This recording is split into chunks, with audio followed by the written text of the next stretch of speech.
Alors, pour montrer que E est inclus dans moins 1, 1, on prend un élément, soit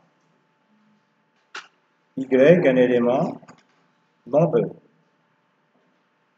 Montrons que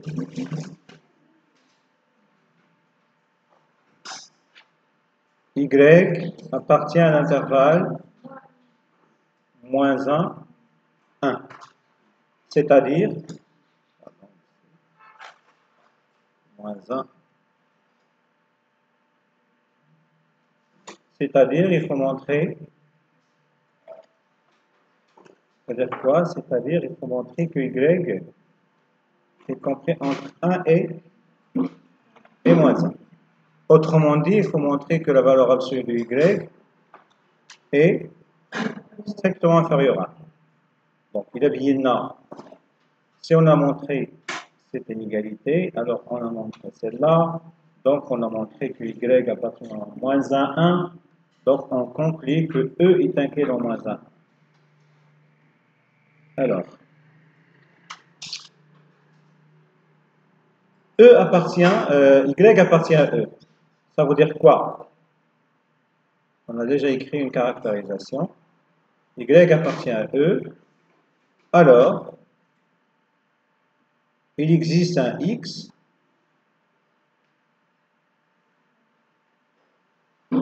appartenant à R tel que Y égale X sur 1 plus valeur absolue. Ça veut dire que Y est écrit sous cette forme pour un certain X donné. Alors, on a valeur absolue de Y égale combien? Normalement, c'est valeur absolue de X divisé par 1 plus valeur absolue de X. Mais on a une propriété de la valeur absolue, qu'est-ce qu'il dit?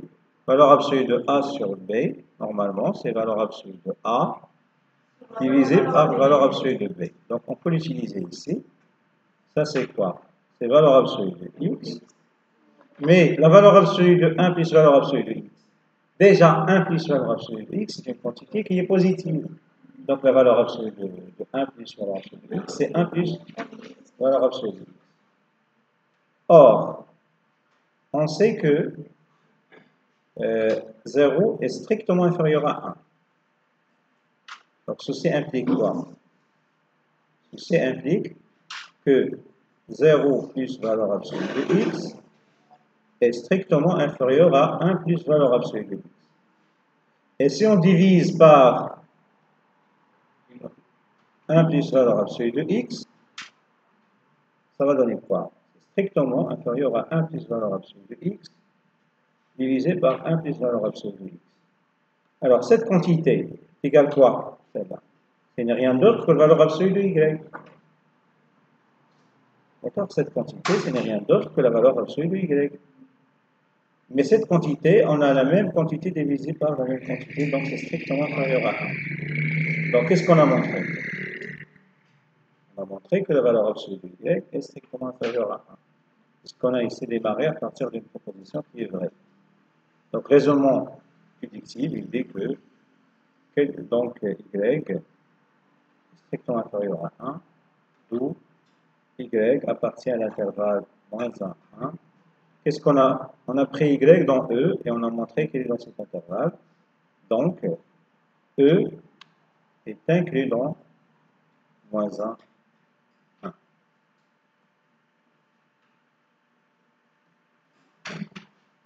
Alors, on va commencer par prendre un élément dans l'intervalle moins 1, 1.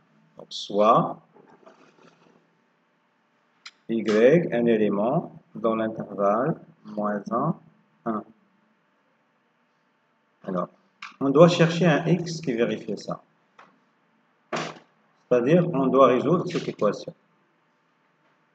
On va écrire quoi? On a Y égale X sur 1 plus valeur absolue de X. Donc, nous, on cherche Y. Donc, valeur absolue de Y égale quoi? On a déjà démontré ceci. Valeur absolue de X sur 1 plus valeur absolue de X. Alors, nous, on cherche à quoi est égal x en fonction de y. Alors, ça va donner quoi? Ça fois ça, c'est valeur absolue de x fois valeur absolue de y plus valeur absolue de y égale valeur absolue de x. Alors, on transforme valeur absolue de x à l'autre côté, valeur absolue de x fois valeur absolue de y, moins valeur absolue de x égale moins valeur absolue de y. On factorise par valeur absolue de x, il reste 1 moins valeur absolue de y égale moins valeur absolue de y. Donc, vu que y est compris entre 1 et moins 1, puisqu'il est déjà là, ceci implique que les mêmes équivalents, valeur absolue de y strictement inférieure à 1, donc ce qui donne 1 moins valeur absolue de y est strictement positif, donc cette quantité est différente de 0. On a le droit de diviser par 1 moins valeur absolue de y. C'est moins valeur absolue de y divisé par 1 moins valeur absolue de y. En multipliant en haut et en bas par moins 1, on trouve valeur absolue de y divisé par valeur absolue de y moins 1. Ça marche? Mais nous, on cherche quoi? On cherche x. Et on a trouvé la valeur absolue de x. À quoi est égal maintenant x? Donc, x égale quoi? Soit est égal à valeur absolue de y divisé par valeur absolue de y moins 1, ou x égale moins valeur absolue de y divisé par valeur absolue de y moins 1. Petit rappel. Pour les valeurs absolues, si vous avez valeur absolue de x égale une quantité positive, a, alors ceci équivaut à dire quoi? Valeur absolue de x égale a ou valeur absolue de x égale moins a. J'ai utilisé cette propriété aussi, ça c'est positif, puisque valeur absolue de y est positive et valeur absolue de y moins 1 est positive. Donc j'ai utilisé ça à ce niveau. Valeur absolue de x est là, et le a c'est ce nombre-là, ça c'est a. D'accord? Alors, valeur absolue de x égale a, ça veut dire que x égale a ou bien moins a. Ce que j'écris ici, x égale ça, ou l'opposé. Donc, quel que soit x dans l'intervalle moins 1, 1, il existe un x qui est égal à soit ça, il est toujours dans R, tel qu'on a ça. Donc, quel que soit y dans l'intervalle moins 1, 1, il existe un x dans R, de x soit égal à ça, soit égal à ça, tel que y égale x divisé par 1 plus valeur absolue de x. Voilà, c'est ce qu'on cherche à démontrer. Vous avez des questions?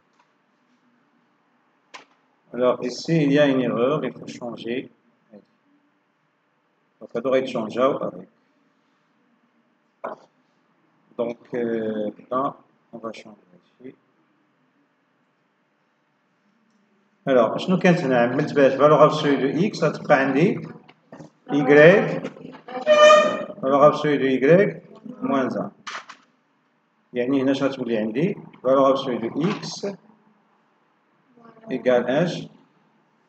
Valeur absolue de x غتساوي هي moins valeur absolue de y sur voilà اللي هي 1 sur هي valeur absolue de y divisé par 1 moins valeur absolue de y. Donc, x répond soit cette valeur, soit valeur absolue de y divisé par 1 moins valeur absolue de y, soit l'opposé, c'est-à-dire moins valeur absolue de y sur 1 moins valeur absolue de y en utilisant cette équivalence ici. Voilà.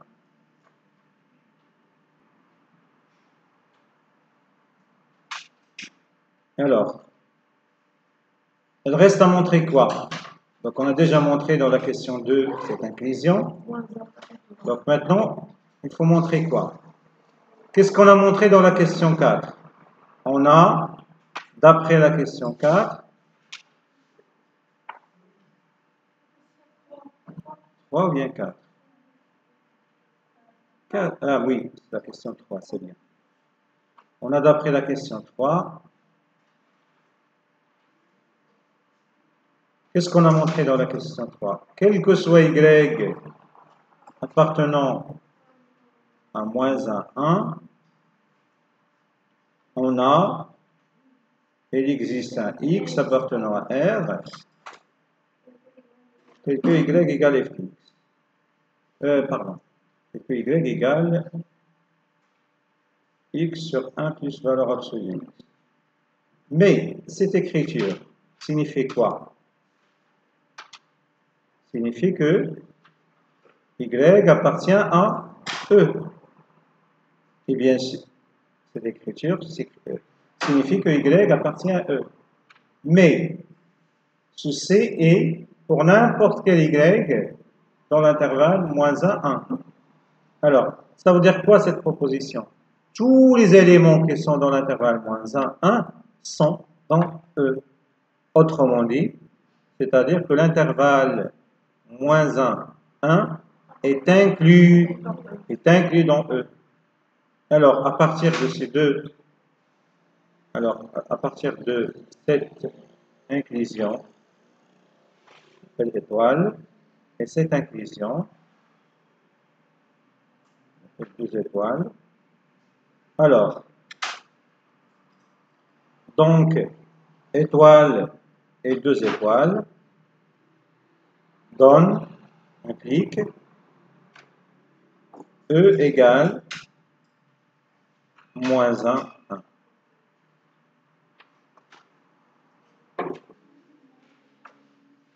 Alors,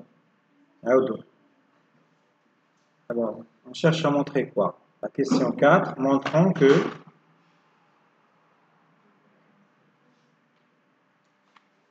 donc rapidement, montrant que E est égal à moins 1, 1. Alors, on a, d'après la question 2, on a montré quoi? E est inclus dans l'intervalle moins 1, 1. Maintenant, il reste à montrer que moins 1, 1 est inclus dans E. Or, d'après la question 3, on a, quel que soit y appartenant à l'intervalle moins 1, 1, il existe un x appartenant à R tel que y égale x sur 1 plus valeur absolue. Alors, on a dit que cette proposition signifie quoi? Cette proposition signifie que y appartient à E. Donc, conclusion, qu'est-ce qu'on a? Quel que soit y appartenant à l'intervalle moins 1, 1, bien sûr, y appartenant à E. Ceci signifie quoi? Donc, l'intervalle moins 1, 1, elle est inclus dans E. Donc, d'après cette inclusion, et cette inclusion, donc, d'où étoile et deux étoiles donne E égale moins 1, 1.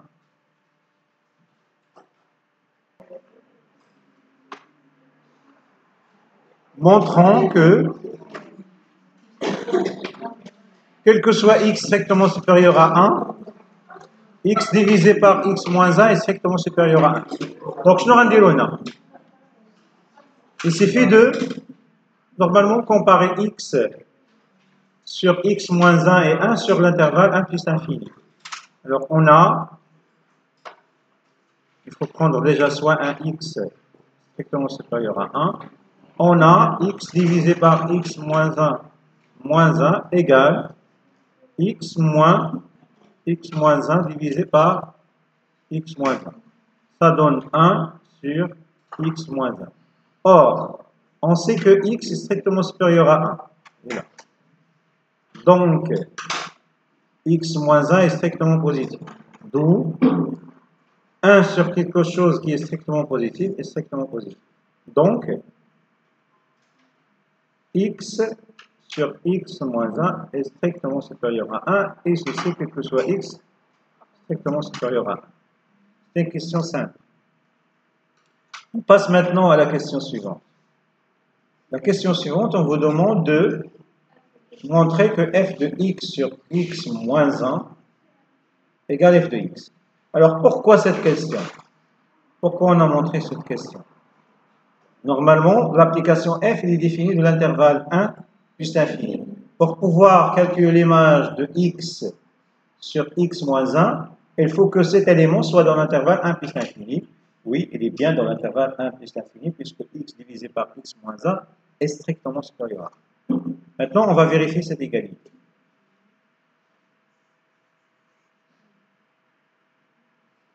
Alors, montrons que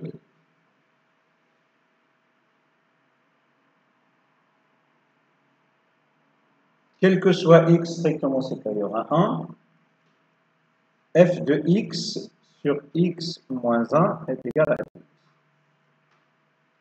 Alors, qu'est-ce qu'il dit l'application f? L'application f prend un élément x, les masses c'est quoi? C'est cet élément divisé par le même élément moins 1. C'est ça l'application. D'accord? F de x, c'est x divisé par x moins 1. Alors, nous, on cherche quoi? On a... il faut prendre un élément déjà strictement supérieur à 1. On a f de x sur x moins 1 égale... C'est quoi ça? C'est x divisé par x moins 1 divisé par racine de x sur x moins 1 moins 1. Alors, je mets à la place des points qui sont là, je vais mettre cet élément. Voilà. Donc, après calcul, on trouve quoi? Donc, ça va donner quoi? C'est x sur x moins 1 divisé par racine de quoi? X. On a déjà calculé cette quantité. X sur x moins 1 moins 1, il est déjà là. C'est 1 sur x moins 1. Donc, ça va donner quoi? C'est x divisé par x moins 1 multiplié par quoi? Ça, c'est quoi? C'est 1 sur racine de x. Donc, ça va donner racine de x moins 1 sur 1. Alors, ça, c'est quoi? Donc, je peux écrire ça, c'est comme x divisé par racine de x moins 1 au carré. Puisque racine de x moins 1 au carré, c'est x moins 1. Multiplié par racine de x moins 1. Donc, on simplifie par racine de x moins 1 ici. Il reste quoi? C'est x sur racine de x moins 1. Et ça, ce n'est rien d'autre que l'expression de f. Voilà, l'expression de f, elle est là. X sur racine de x moins 1. Ça marche? Alors.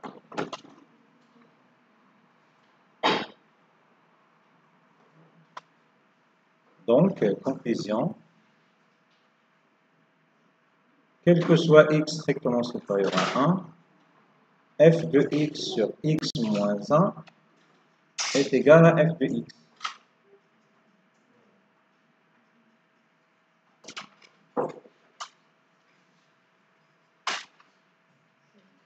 Oui. Il faut faire attention à l'écriture بحال هكا. شوف إلا قلتوا لي غير راه من هذه الكتابة نستنتج أن f n'est pas injective car هذا الاليمون هذا اللي تيقولك هذا راه كيخالف هذا. ماشي ديما هذا كيخالف هذا، يقدروا يتساواو. دونك بحال مثلا ردوا البال دائما إلا عطيت مثلا شي علاقة بحال هكا f de x 1 moins x différent de f de x pardon égal f de x إذا بغيتو شي égalité بحال هكا شنو كنديرو؟ Il faut prendre une valeur particulière pour x. نعطيو مثلا x égale 0 اش غتعطينا في هاد l'égalité f de 1 égale f de 0 et 0 différent de 1. Donc dans ce cas f n'est pas injectif. D'accord? Il faut donner une valeur à x. Hein? F n'est pas injectif, ça veut dire quoi? Ça veut dire que vous avez deux éléments qui ont même image. D'accord? Et qui sont différentes, elles ont même image. Ça veut dire elles ont même image C. Dans ce dans ce diagramme, on a f de A égale f de B, les deux égale C, mais A est différent de B, donc f n'est pas injectif. Ici, il faut donner une valeur à x, pour trouver normalement deux nombres distincts ici, dans l'image, et en même image. Ici, on a choisi x égale 3, donc on a trouvé f de 3 sur 2 égale f de 3, mais 3 sur 2 est différent de 3. Vous pouvez choisir n'importe quel nombre. Hein. Il faut éviter le 2, puisque 2, il a donné quoi? 2 sur 2 moins 1, f de 2 égale 2, 2 égale 2. Donc, ça نلقاو مختلفين هنا. نلقاو مختلفين وعندهم نفس الصورة.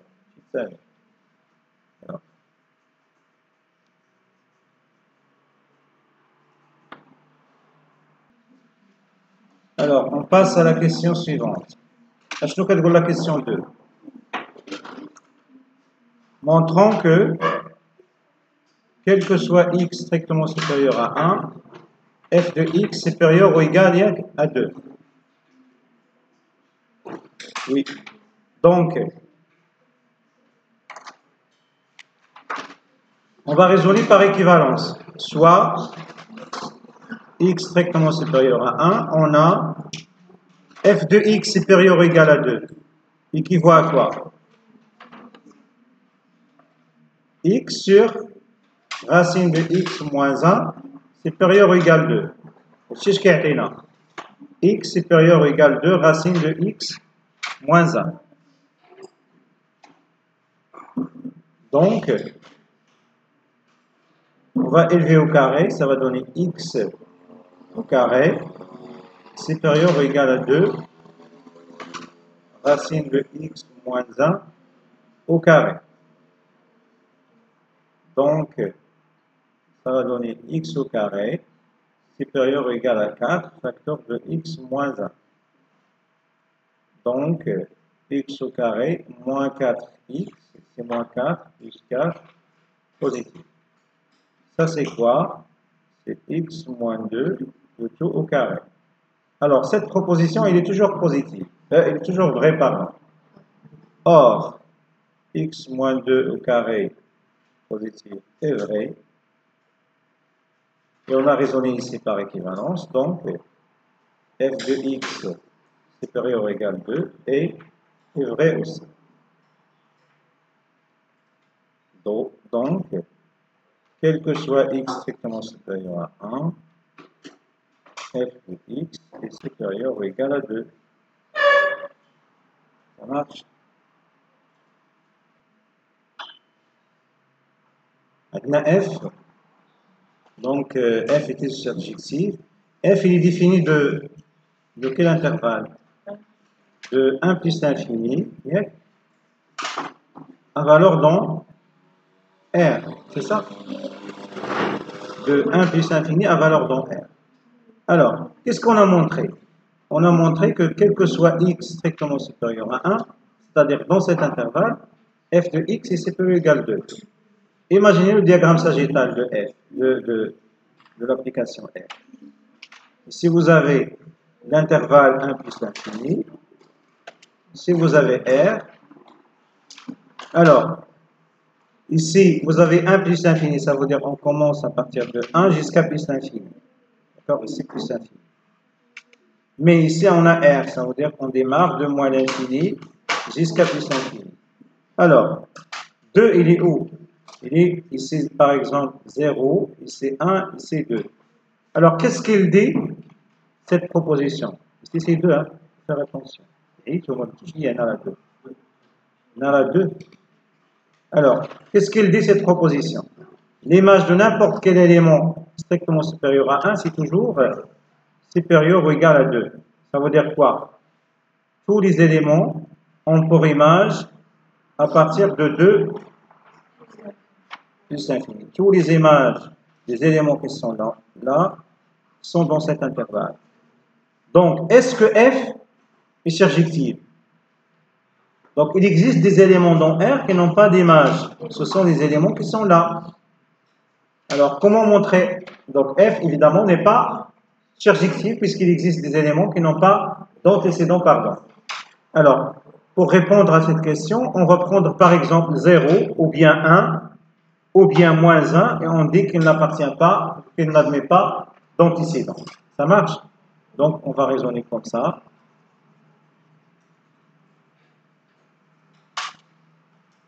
Alors, soit on a, quel que soit x strictement supérieur à 1, f de x est supérieur ou égal à 2. Donc, l'équation f de x égale, par exemple, 1 n'admet pas de solution. Donc, 1 n'a pas d'antécédent.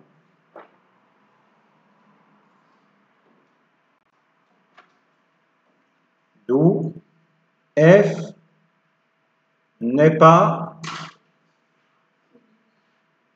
surjective. E n'est pas surjective.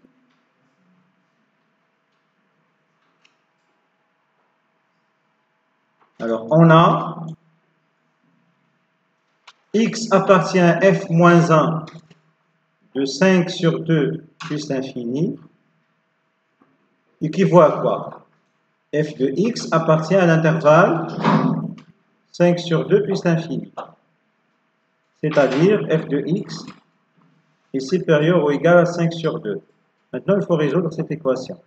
Ça, c'est x divisé par racine de x moins 1, c'est plus ou égal à 5 sur 2. 2x, c'est plus ou égal à 5 racine de x moins 1. Donc, ça va donner 4x carré, c'est plus ou égal à 25x moins 25. Donc, ceci donne quoi? 4x carré moins 25x plus 25 positif. Et bien sûr, ceci donne quoi? Il faut utiliser delta. Si on a la calculatrice delta, on a delta égale combien? 25 au carré, c'est-à-dire moins 25, c'est 25, moins 4 fois 25. Donc, c'est quoi? C'est 25, facteur de 25, moins 4. Ça fait combien? Alors, il faut faire attention. Il y a un 4 ici. Non, 16. Ça fait combien? C'est 25 fois 9. Donc, racine de delta, c'est quoi? C'est 5 fois 3. Ça fait 15. Donc, l'équation 4x carré moins 25 x plus 25 positif égale 0 admet deux solutions.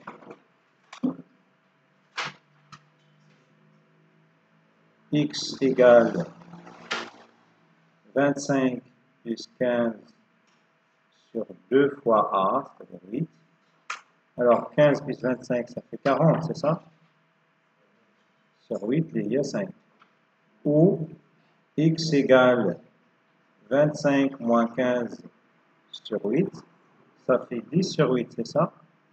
C'est égal à 5 sur 4. Donc, comptez cette quantité positive. Alors, si on dresse le tableau de signes de ce trinôme, normalement, x, 4x carré moins 25x plus 25. Alors, les racines sont 5 sur 4 et 5. Alors, ça va donner quoi? Le signe contraire entre les racines, contraire de A. Alors, ici, ça va donner quoi ici? 4, c'est moins 4 plus. Donc, ça va donner quoi ici? Comptez cette quantité positive lorsque x. Alors, il faut faire attention. On est dans l'intervalle 1 plus l'infini, 5 sur 4. Donc, 1, il est là. D'accord? On travaille sur l'intervalle 1 plus l'infini. 5, il est là. Alors, quand est-ce que cette équation est positive sur l'intervalle 1 plus l'infini? Alors, il faut faire attention. Le 1, il est avant 5 sur 4. D'accord? Le 1, c'est 5. Le 1, il est là. C'est positif. Donc, 1, 5, voilà. Donc, x appartient à quoi? 1. 1, normalement, il est sorti, puisque normalement, f n'est pas défini en 1. 1, 5 sur 4, inclus, union, 5, plus l'infini. Donc, f moins 1 de 5 sur 2 plus l'infini, c'est égal à 1, 5 sur 4, union, 5 sur 4, 5, pardon,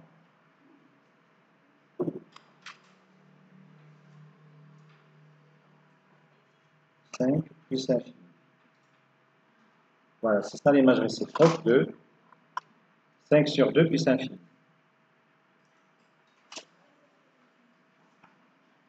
Faire quoi? On va résoudre l'équation. On va prendre un élément y dans l'intervalle 2 plus l'infini. Il faut résoudre l'équation f de x égale y et on trouve une seule solution. Si on trouve une seule solution dans l'intervalle 2 plus l'infini, alors f est une bijection. G est une bijection. G de x égale y, c'est équivaut à f de x égale y. Bien sûr, ça va donner quoi? C'est x divisé par racine de x moins 1 égale y. Ceci implique quoi? X égale y fois racine de x moins 1. Donc, x au carré égale y au carré fois x moins y au carré. Donc, ça va donner quoi? X carré moins y au carré fois x plus y au carré égale 0. Alors, normalement, c'est une équation de second degré qui s'écrit sous cette forme. Plus c avec a égale 1, b égale moins y au carré et c égale y au carré.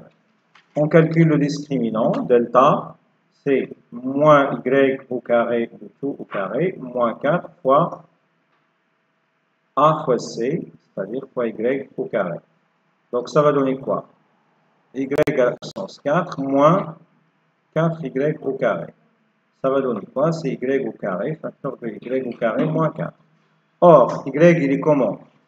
Y est supérieur égal 2, donc y au carré est supérieur égal 2 au carré, c'est-à-dire 4, ce qui implique que y moins 4 est positif. Ça, c'est positif car à la justification, le delta est positif. Donc, il y a un delta positif, donc il existe un x. Donc, l'équation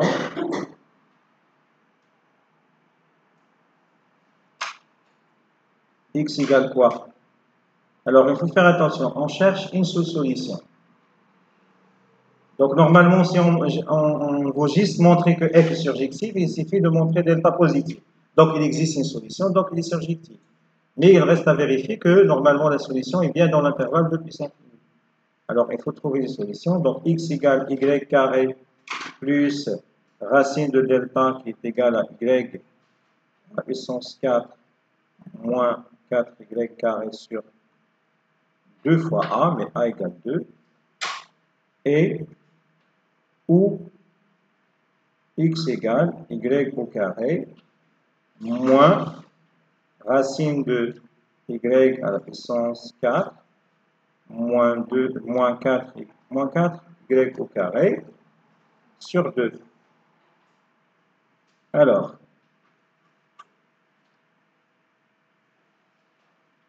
ça va donner quoi?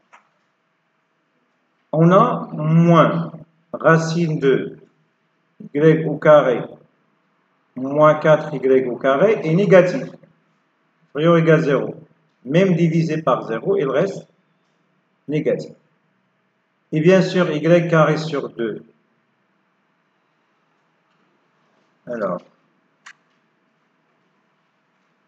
faut étudier le signe de cette quantité. Il faut comparer ça avec 2. Alors, on met ça. Est-ce qu'on peut montrer que ça est strictement inférieur? Alors, ici, on a ça positif. Racine de y à la puissance 4 moins 4y carré sur 2 est positif. Mais y carré sur 2, y carré est strictement supérieur à 4. 4 divisé par 2, c'est 2. Si on fait la somme des deux, on trouve que ça c'est x1, ça c'est x2. Alors si on fait la somme, ça va donner ça plus ça, c'est x1 supérieur ou égal à 2.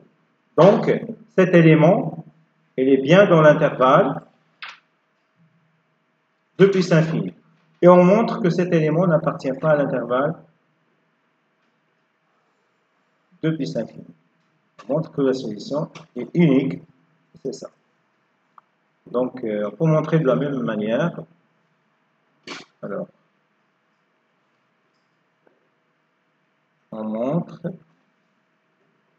que x2 n'appartient pas à l'intervalle 2 puissance infinie. Donc, normalement, c'est un exercice à faire. Hein. Justifier ça. Donc, quel que soit y dans l'intervalle 2 puissance infinie, il existe un i unique x appartenant à 2 puissance infinie, tel que g de x égale y. Donc, g est bijective.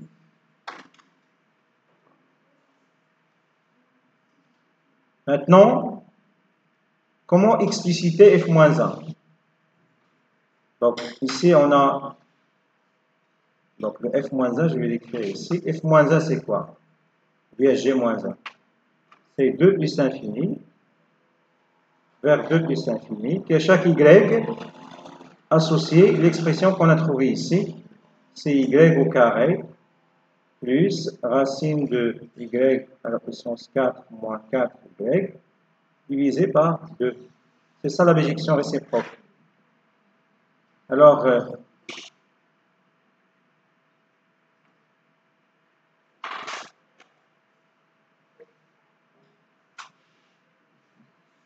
écrivez ça s'il vous plaît.